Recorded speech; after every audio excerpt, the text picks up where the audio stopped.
हाँ तो दोस्तों, आज लॉकडाउन की दूसरी क्लास है, कक्षा 12वीं की, विषय गणित। पहली यूनिट पढ़ रहे थे अपन संबंध और फलन।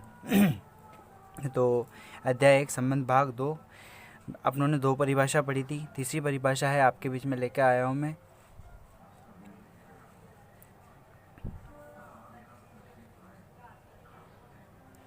प्रॉपर दिख तो रहा है आपको। परिभाषा तीसरी है आपकी, समुच्चय ए पर परिभाषित संबंध आर। मैंने बताया था अगले इससे पहले वाले वीडियो में कि स्वतुल्य सममित संक्रामक संबंध पढ़ेंगे अपन। तो पहला है स्वतुल्य संबंध, रिफ्लेक्सिव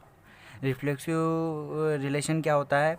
स्वतुल्य कहलाता है, कब कहलाता है? जब ए बिलोंग्स टू ए के लिए A comma A belongs to R, मतलब ए स्वयं ए से संबंध होगा। ए का स्वयं ए से संबंध क्या कहलाएगा? आपका रिफ्लेक्सिव स्वतुल्य संबंध कहलाएगा, मतलब एक दूसरे के तुल्य हो। ए का संबंध ए से ही बनेगा।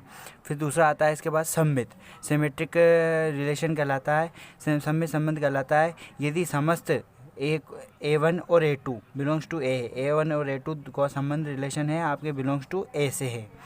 तो के लिए A1 A2 belongs to R है तो A2 A1, मतलब A1 का A2 से संबंध है तो वही A2 का A1 से भी संबंध होगा। तो ये सम्मित कहलाएगा, आपका सम्मित संबंध कहलाएगा। A1 का A2 से संबंध तो A2 का A1 से संबंध।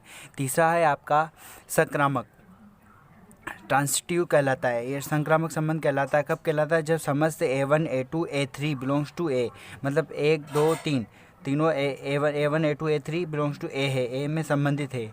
के लिए A1 और A2 का संबंध आपस में है तो A2 A3 का भी संबंध आपस में है। A1 का संबंध A2 से और A2 का संबंध A3 से, तो A1 का A3 से भी होगा। तो ये क्या कहलाएगा? आपका A1 का A2 से और A2 का A3 से।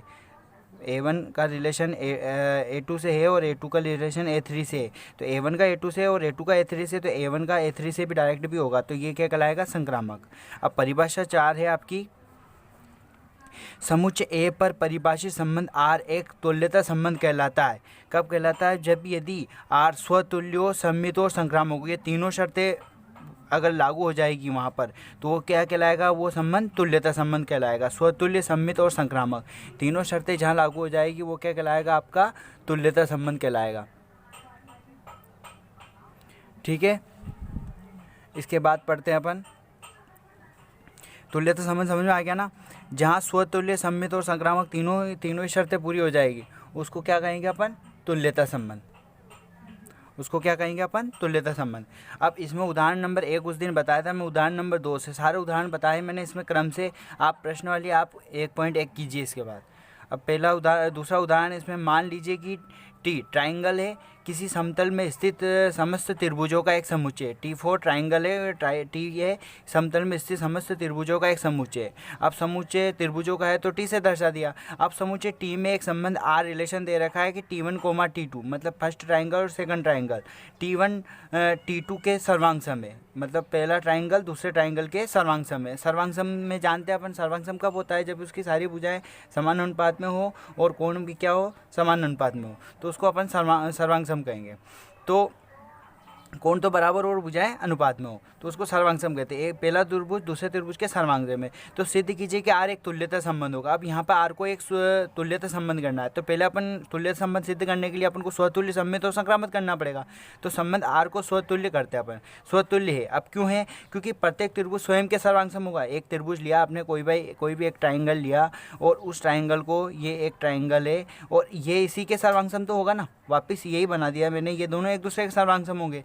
तो प्रत्येक त्रिभुज स्वयं के सर्वांग सम होता है। तो पहली शर्त तो पूरी हो रही है अपनी स्वतुल्य की।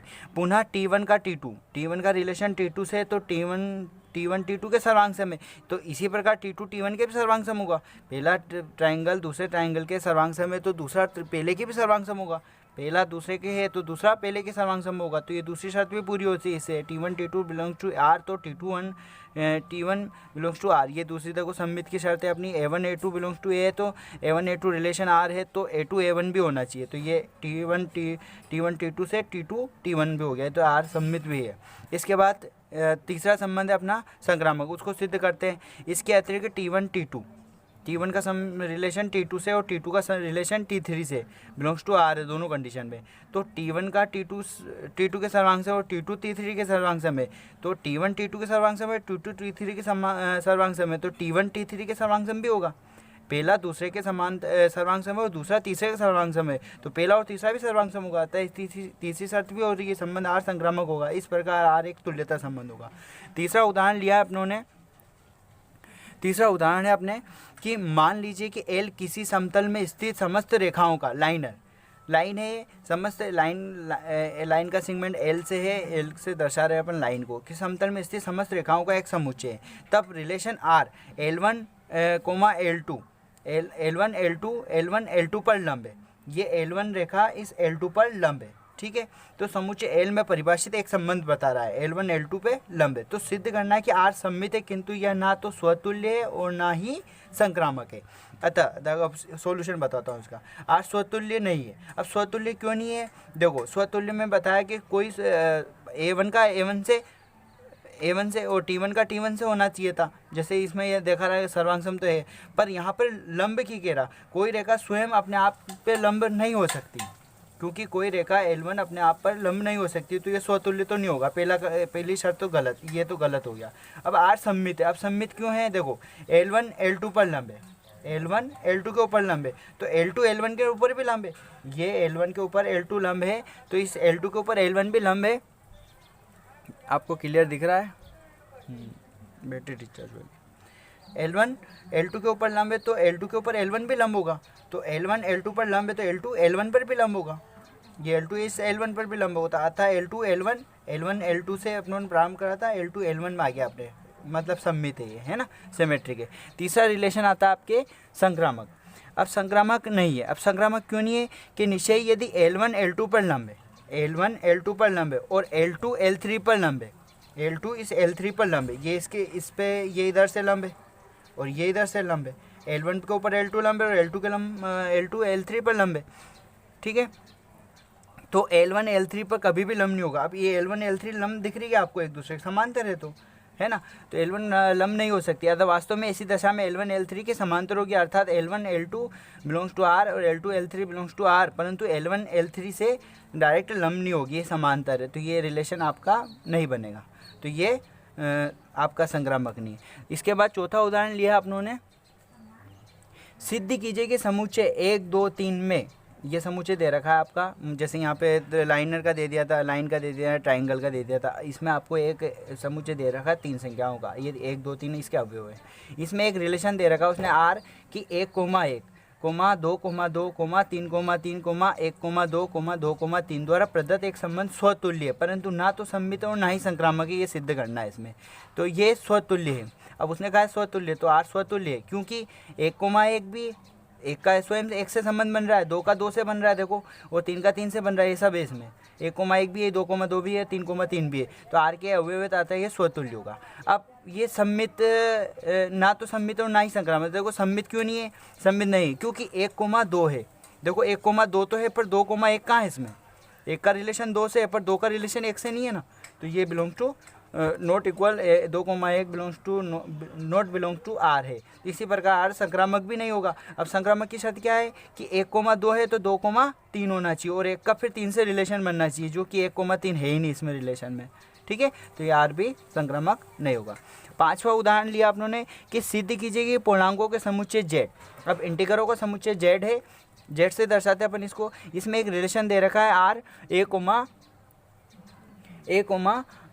B संख्या 2 A माइनस B को विभाजित करती है। ये पूर्णांकों का समुच्चय, इसमें 2 अवयव A में से B को घटाएंगे, A माइनस B संख्या 2 से विभाजित होता है, तो प्रदत्त संबंध एक तुल्यता संबंध है। इसको ये सिद्ध करना है। पहले अपन तुल्यता संबंध करने के लिए 3 शर्तें अपनी, स्वतुल्य, सम्मित और संक्रामक, ये क्रम से याद रखना है आपको। स्वतुल्य सिद्ध करेंगे अपन पहली शर्त, क्योंकि समस्त एक A Z में होंगे, सारे A1 बिलोंग्स टू Z है, मतलब सारे A किस में होंगे? इसमें होंगे, तो A माइनस A करेंगे। पहली स्वतुल्य की शर्त की कि A, A करेंगे, तो इसके संबंध क्या दे रखा है? A माइनस B 2 से विभाजित है। A माइनस A करा 0, 2 से विभाजित होता है आराम से, तो आपके ये स्वतुल्य हो जाएगा।